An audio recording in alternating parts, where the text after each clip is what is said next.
ঠান্ডা ধূসর রানওয়ের উপর দিয়ে ধীরে ধীরে এগিয়ে যাচ্ছে একটি বিমান। ইঞ্জিনের গর্জনে কেঁপে ওঠে চারপাশের বাতাস।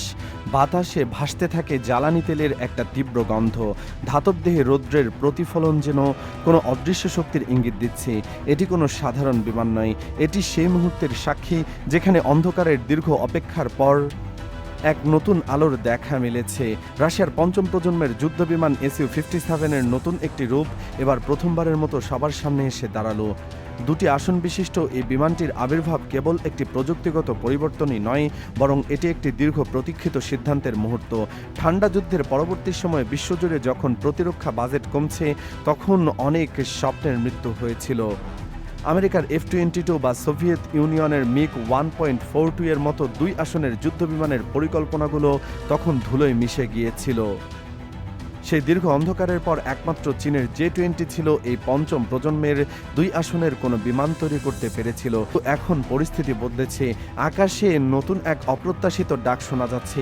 রাশিয়ার প্রতিরক্ষা শিল্প যেন এক দীর্ঘ অন্ধকার থেকে ফিরে আসার মতো এক অভিজ্ঞতার মধ্য দিয়ে যাচ্ছে।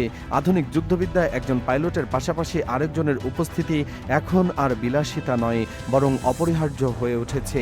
কারণ আজকের এই যুদ্ধবিমানগুলোকে শুধু আকাশে লড়াই করতে হয় না, তাদের নিচের দিকে তাকিয়ে থাকতে হয় অবাঞ্ছিত ড্রোন বা বিমান সঙ্গীদের দিকে।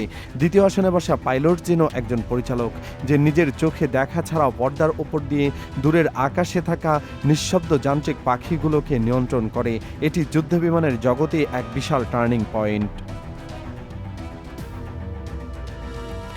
রাশিয়ার শীর্ষ পর্যায়ের কর্মকর্তারা বহু বছর ধরেই এই দিকে ইঙ্গিত দিয়ে আসছিলেন। তারা বুঝতে পেরেছিলেন যে বিদেশি ক্রেতাদের চাহিদা এখন আগের চেয়ে অনেক বেশি। 2021 সালের জুন মাসে রাশিয়ার একজন উপপ্রধানমন্ত্রী জানিয়েছিলেন যে তাদের নিজেদের সেনাবাহিনী যখন এই বিমান ব্যবহার করবে, তখন বিদেশি ক্রেতাদের আগ্রহ আরও বাড়বে। তিনি মনে করেছিলেন যে দুই পাইলট বিশিষ্ট এই বিমানটি বিশ্ববাজারে রাশিয়ার চাহিদা অনেক বাড়িয়ে দেবে। এরই মাঝে 2020 সালের ডিসেম্বরে রাশিয়ার প্রতিরক্ষা খাতের আরেক শীর্ষ কর্মকর্তা জানিয়েছিলেন যে কমপক্ষে একজন বিদেশি ক্রেতা এই দুই আসনের বিমানের ব্যাপারে আগ্রহী। তারা ক্রেতাদের চাহিদা অনুযায়ী বিমানের বাহ্যিক রূপ পরিবর্তন করতেও রাজি ছিলেন। বিমানটির সাথে অস্ত্রশস্ত্র ও পরবর্তী সেবা দেওয়ার ব্যবস্থাও তারা নিশ্চিত করতে চেয়েছিলেন। এই সময় থেকেই কূটনৈতিক মহলে জল্পনা শুরু হয়েছিল যে এই রহস্যময় ক্রেতা হতে পারে ভারত। ইতিহাস এক অদ্ভুত জিনিস। SU-57 এর আগের সংস্করণ ছিল SU-27। সেই বিমানের দুই আসনের রূপটি এসেছিল SU-27UB নামে। ঠান্ডা যুদ্ধের পরবর্তী সময়ে এক আসনের বিমানগুলোর চেয়ে এই দুই আসনের বিমানগুলো বিশ্ববাজারে অনেক বেশি জনপ্রিয় হয়েছিল। চীন ও ভারতের মতো দেশগুলো SU-30 সিরিজের বিমানগুলোর জন্য লম্বা সারি দিয়েছিল। এখন দেখার বিষয় হলো SU-57 এর ক্ষেত্রেও কি সেই একই ইতিহাস ঘটতে চলেছে। যদি ভারত মূল দুই আসনের SU-57 কেনার সিদ্ধান্ত নেয়, তবে ভিয়েতনাম বা উত্তর কোরিয়ার মতো দেশগুলো হয়তো এই একই পথে হাঁটবে। তবে এই পরিবর্তনের পেছনে কোনো না কোনো ত্যাগ থাকবেই। SU-27EB যখন তৈরি হয়েছিল, তখন তার জ্বালানি ধারণ ক্ষমতা কিছুটা কমে গিয়েছিল। উড়ার দূরত্ব কমে গিয়েছিল। এবার দুই আসনের SU-57 এর ক্ষেত্রেও কি একই ঘটনা ঘটেছে? ডিজাইনাররা কি জ্বালানি ক্ষমতার ওপর আপোস করেছেন?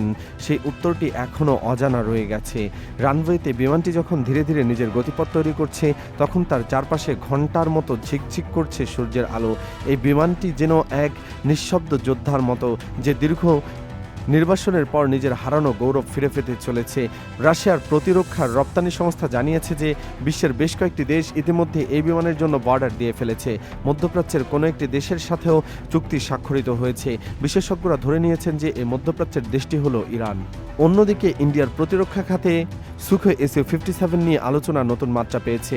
বিভিন্ন আন্তর্জাতিক প্রতিবেদনে উল্লেখ করা হয়েছে যে ভারতীয় প্রতিরক্ষা মন্ত্রণালয় রাশিয়ার সঙ্গে এই পঞ্চম প্রজন্মের স্টেলথ যুদ্ধবিমান নিয়ে সম্ভাব্য সহযোগিতা, প্রযুক্তি স্থানান্তর এবং লাইসেন্স ভিত্তিক উৎপাদনের বিষয় নিয়ে আগ্রহ দেখিয়েছে। যদিও এসব আলোচনার চূড়ান্ত রূপ এখনও স্পষ্ট নয়, তবুও বিষয়টি আন্তর্জাতিক সামরিক বিশ্লেষকদের নজর কেড়েছে। কারণ ভারত দীর্ঘদিন ধরে নিজেদের আকাশ প্রতিরক্ষা ও যুদ্ধ বিমান শিল্পকে আধুনিক করার চেষ্টা করছে। বিশ্লেষকদের মতে যদি ভবিষ্যতে ভারত বা অন্য কোনো অংশীদার দেশ SU-57 প্ল্যাটফর্মে আগ্রহী হয়, তাহলে তা রাশিয়ার প্রতিরক্ষা শিল্পের জন্য গুরুত্বপূর্ণ হতে পারে। বিশেষ করে দুই আসনের সংস্করণ নিয়ে যে আলোচনা চলছে, সেটিকে অনেকেই কৌশলগতভাবে গুরুত্বপূর্ণ উন্নয়ন হিসেবে দেখছেন। দুই আসনের যুদ্ধবিমান সাধারণত প্রশিক্ষণ, জটিল মিশন পরিচালনা, দীর্ঘপাল্লার সমন্বিত অপারেশন এবং সেন্সর ব্যবস্থাপনার ক্ষেত্রে অতিরিক্ত সুবিধা দিতে পারে। আধুনিক যুদ্ধ ক্ষেত্রে যেখানে তথ্যপ্রবাহ, ইলেকট্রনিক যুদ্ধ এবং বহুমাত্রিক সমন্বয় অত্যন্ত গুরুত্বপূর্ণ হয়ে উঠেছে, সেখানে দ্বিতীয় ক্রু সদস্য নির্দিষ্ট মিশন ব্যবস্থাপনায় গুরুত্বপূর্ণ ভূমিকা রাখতে পারেন বলে বিশেষজ্ঞরা মনে করেন। একই সঙ্গে রাশিয়ার প্রতিরক্ষা শিল্পের জন্য এটি একটি গুরুত্বপূর্ণ সময়। সোভিয়েত ইউনিয়নের পতনের পর দীর্ঘ সময় ধরে অর্থনৈতিক সীমাবদ্ধতা, প্রযুক্তিগত চ্যালেঞ্জ এবং আন্তর্জাতিক প্রতিযোগিতার কারণে রাশিয়ার প্রতিরক্ষা খাতকে নানা চাপের মুখে পড়তে হয়েছে। তবে সাম্প্রতিক বছরগুলোতে মস্কো আবারও নিজেদের সামরিক প্রযুক্তি, যুদ্ধবিমান এবং প্রতিরক্ষা রপ্তানি সক্ষমতাকে নতুনভাবে শক্তিশালী করার চেষ্টা করছে। সেই প্রেক্ষাপটে Su-57 প্রকল্পকে এখন শুধু যুদ্ধবিমান কর্মসূচি হিসেবে নয়, বরং রাশিয়ার প্রযুক্তিগত সক্ষমতা ও কৌশলগত প্রভাবের প্রতীক হিসেবেও দেখা হয়।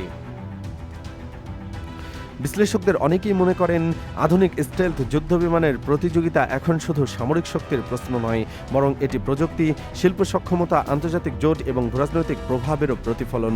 ইউনাইটেড স্টেটস, চায়না এবং রাশিয়ার মধ্যে পঞ্চম প্রজন্মের যুদ্ধবিমান উন্নয়নের প্রতিযোগিতা ভবিষ্যতের আকাশযুদ্ধের চরিত্র বদলে দিচ্ছে। ফলে Su-57 মতো প্ল্যাটফর্মের যে কোনো নতুন সংস্করণ বা আন্তর্জাতিক অংশীদারত্ব আলোচনা বৈশ্বিক সামরিক ভারসাম্যের ক্ষেত্রেও গুরুত্বপূর্ণ হয়ে ওঠে। তবে সামরিক প্রযুক্তি নিয়ে আলোচনার ক্ষেত্রে একটি বিষয় মনে রাখা জরুরি, অনেক তথ্যে প্রাথমিক পর্যায়ে আলোচনা রাজনৈতিক বার্তা বা সীমিত সূত্রের উপর ভিত্তি করে প্রকাশিত হয়। ফলে বাস্তব উপাদান, প্রযুক্তি হস্তান্তর কিংবা পূর্ণাঙ্গ মোতায়েনের ক্ষেত্রে দীর্ঘ সময় ও জটিল প্রক্রিয়া জড়িত থাকতে পারে। তবু এটুকু স্পষ্ট যে Su-57 প্রকল্প ঘিরে নতুন আগ্রহ এবং সম্ভাব্য সহযোগিতা বিশ্ব প্রতিরক্ষা শিল্পে নতুন আলোচনা তৈরি করেছে।